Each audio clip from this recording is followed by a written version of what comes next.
बिहार में स्वास्थ्य विभाग एवं स्वास्थ्य मंत्रालय को लेकर बिहार में हलचल तेज हो गया है। एक तरफ जहां प्रशांत किशोर स्वास्थ्य मंत्री मंगल पांडे पर गंभीर आरोप लगाते हुए 86 लाख का दिल्ली के द्वारका में फ्लैट खरीदने का आरोप लगाते हुए कहा कि कोरोना काल में किस तरह से लोग काल के गाल में समा रहे थे, वहीं दूसरी तरफ स्वास्थ्य मंत्री मंगल पांडे दिल्ली में फ्लैट खरीद रहे थे। बिहार की स्वास्थ्य व्यवस्था जिस तरह से चरमराई हुई है, कहीं ना कहीं लग रहा है कि स्वास्थ्य विभाग में भ्रष्टाचार चरम पर है।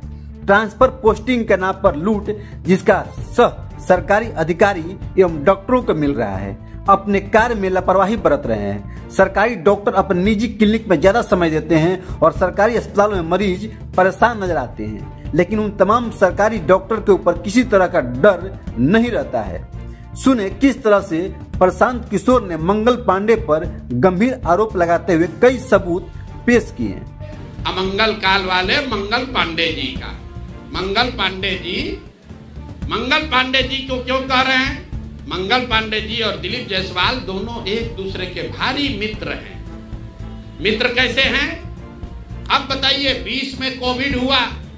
कोविड में जब आप मारे फिर रहे थे, यहाँ के लोगों को दवा नहीं मिला, ऑक्सीजन नहीं मिला, लोगों को दवा डॉक्टर अस्पताल का जुगाड़ नहीं हुआ। उस समय के स्वास्थ्य मंत्री उस समय दिल्ली में फ्लैट खरीद रहे थे। फ्लैट किसने और खरीद कैसे रहे थे? दिलीप जायसवाल जी के मदद से। तो फ्लैट का नंबर और नाम नोट कर लीजिए। द्वारका में flat number 001 CGHS limited, plot number 11 sector 6 Dwarka new Delhi में भाई साहब ने अपनी पत्नी के नाम से, उर्मिला पांडे जी के नाम से इन्होंने 86 लाख रुपया पेपर पर है, 86 लाख रुपए में इन्होंने फ्लैट खरीदा। तो कोई बड़ी बात नहीं है भाई, कोई भी फ्लैट खरीद सकता है। अब बड़ी बात क्या है ये समझिए। इन्होंने जो फ्लैट खरीदा, इसका पैसा कहां से आया? इसका पैसा पहले तो ये जब फ्लैट का रजिस्ट्रेशन हुआ तो फ्लैट के विटनेस हैं हम लोग के माननीय सदस्य भारतीय जनता पार्टी के अध्यक्ष दिलीप जायसवाल जी। और वहां पर अब ये देखिए, ये चलाते हैं अवैध मेडिकल कॉलेज। और उस समय के स्वास्थ्य मंत्री में मंगल पांडे जी जब फ्लैट खरीदते हैं तो उसके विटनेस हैं दिलीप जायसवाल फोटो के साथ। अभी आपको ये डॉक्यूमेंट जारी करेंगे। अब आप कहिएगा कि भैया दोस्त मित्र हैं, एक ही साथ एक ही पार्टी में है, विटनेस है, तो इसमें क्या गलत हो गया? कोई गलत नहीं है। अब ये समझिए कि 86 लाख रुपया आया कहां से? 86 लाख रुपया उसका एक बड़ा हिस्सा सीधा 30 लाख रुपया आया है। मंगल पांडे जी के पिताजी का नाम है अवधेश पांडे। अवधेश पांडे जी ने ये पैसा भेजा अपने बहू को, उर्मिला पांडे जी को। अब हम लोगों ने सोचा भाई अवधेश पांडे जी के पास इतना पैसा कहां से आया? अब आप देख लीजिए, अब इनको समझ में आएगा कि किससे ये उलझे हैं।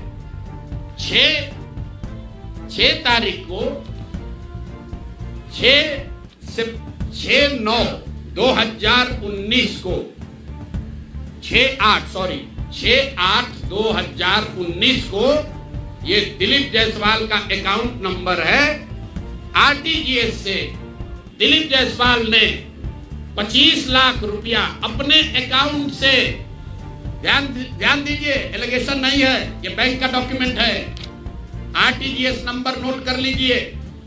दिलीप जायसवाल ने अपने अकाउंट से 25 लाख रुपया अवधेश पांडे जी को दिया, जो मंगल पांडे जी के पिताजी हैं। और अवधेश पांडे जी ने उस पैसे को आगे ट्रांसफर कर दिया उर्मिला पांडे जी को, जो मंगल पांडे जी की पत्नी है।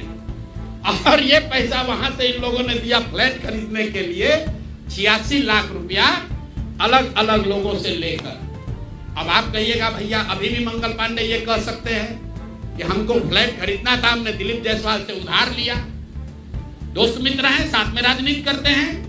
तो 2020 का मंगल पांडे का अब आप निकाल लीजिए एफिडेविट। जब चुनाव लड़े तो उसका एफिडेविट निकाल लीजिए।